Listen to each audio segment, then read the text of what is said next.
மாண்புமிகு பேரவைத் தலைவர் அவர்களே, முதலில் நம்பிக்கை தீர்மானத்தில் மக்களுக்கான இந்த ஆட்சியை, மனசாட்சியுள்ள மக்களாட்சியை ஆதரித்து வெற்றி பெற செய்த மாண்புமிகு உறுப்பினர்கள் அனைவருக்கும் நெஞ்சார்ந்த நன்றியை நமது அரசின் சார்பாக தெரிவித்துக் கொள்கிறேன். நடைபெற்று முடிந்த சட்டமன்ற தேர்தலில் எந்த அணியும் இல்லாமல் தனி அணியாக, தனி சிறப்புமிக்க அணியாக, மக்கள் அணியாக, மக்களை விரும்பும் அணியாக, மக்கள் விரும்பும் அணியாக களம் காண்டோம். 1967 and 1977 தேர்தல்கள் வாயிலாக அமைந்த சாமானியர்களின் அரசை போலவே 2026 சட்டமன்ற தேர்தல் வாயிலாக தமிழக வெற்றி கழகமும் சாமானியர்களின் அரசையை அமைக்கும் என்று மக்களிடம் தீர்மானமாக கூறினோம். மக்களும் நம் மீது நம்பிக்கை வைத்து தீர்மானமாக வாக்களித்தனர். வாகை சூடும் அந்த வரலாறு திரும்பியது. விசில் அலை வெற்றி அலையாக மாறியது. ஒரு விரல் புரட்சி விசில் புரட்சியானது. கட்சி ஆரம்பித்த 3 ஆண்டுகளுக்குள் 34.92% 1,72,26,208 வாக்குகளை மக்கள் தந்தனர். தமிழக வெற்றி கழகத்தை தனி பெரும் கட்சியாக சட்டமன்றத்திற்கு அனுப்பி வைத்தனர். கட்சி ஆரம்பித்த 3 ஆண்டுகளுக்குள்ளே மிக மிக சிறிய அளவில், ஒரு நூல் இழைவில் தனி பெரும்பான்மை கொஞ்சம் தள்ளி போயிருக்கிறது. அதனால் இந்த அரசை சிறுபான்மை அரசு போல யாரும் நினைத்தால் அதிலும் எங்களுக்கு மகிழ்ச்சியே. நாங்களே சொல்கிறோம், இது சிறுபான்மை அரசுதான்.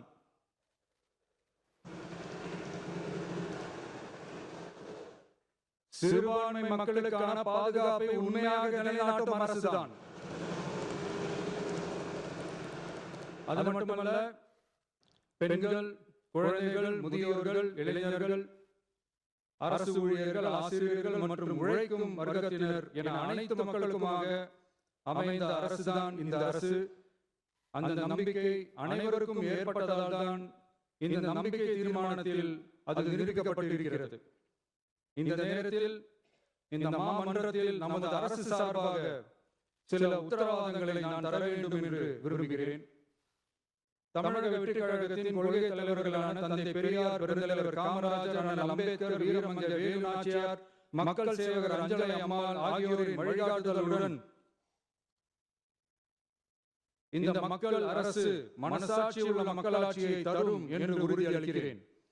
சமூக நீதி, சமநீதி, சம வாய்ப்புடன், உண்மையான உறுதியான ஜனநாயகத்துடன், மதச்சார்பற்ற சமூக நீதி கொள்கைகளுடன் இந்த அரசு நடக்கும். அதில் சிறிது மாற்றமில்லை. நம்முடைய இந்த ஆழமான நம்பிக்கையை மனதார நம்பி வாக்களித்த அனைத்து இயக்கங்களின் தலைவர்களுக்கும், அந்த இயக்கங்களை சேர்ந்த மாண்புமிகு உறுப்பினர்களுக்கும் மீண்டும் நன்றியை தெரிவித்துக் கொள்கிறேன். எம்மதமும் நம் மதமே, எல்லா மக்களும் நம் மக்களே, இதில் வாக்களித்தவர்கள், வாக்களிக்காதவர்கள் என்ற பாகுபாடு இருக்காது. இது எல்லோருக்குமான அரசு. இது சாமானியர்களுக்கான அரசு. இது சாதி மத எல்லைகளை கடந்த அரசு. இது பாகுபாடு காட்டாத அரசு. இது பண்பாடு காக்கும் அரசு. இது பண்பட்ட அரசு. அரசியல் காரணங்களுக்காக யாரையும் எதற்காகவும் புண்படுத்தாத அரசு.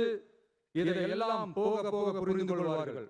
எனவே துள்ளி எழுந்து பதில் சொல்வதை விட எதிலும் துணிச்சலுடன் செயலாற்றி வெற்றி பெறும் அரசு இது. பதவிக்காக, அதிகாரத்துக்காக அமைந்த அரசு அல்ல. நம்பிய மக்களுக்கு நன்றி கடன் செலுத்துவதற்காக அமைந்த அரசு. அதிகாரம் காட்டி மிரட்டும் அரசு அல்ல, அனைவரையும் அரவணைக்கும் அரசு. எவர் மீதும் வெறுப்பு காட்டும் அரசு அல்ல, எல்லோரையும் விரும்பும் அரசு. மக்களே முக்கியம், மக்கள் நலன் மட்டுமே முக்கியம். அதுவே எங்கள் ஒரே நிலைப்பாடு. எனவே மனசாட்சி உள்ள மக்களாட்சிக்கு ஆதரவளித்த அனைவருக்கும் மீண்டும் என்னுடைய நன்றியை தெரிவித்துக் கொள்கிறேன்.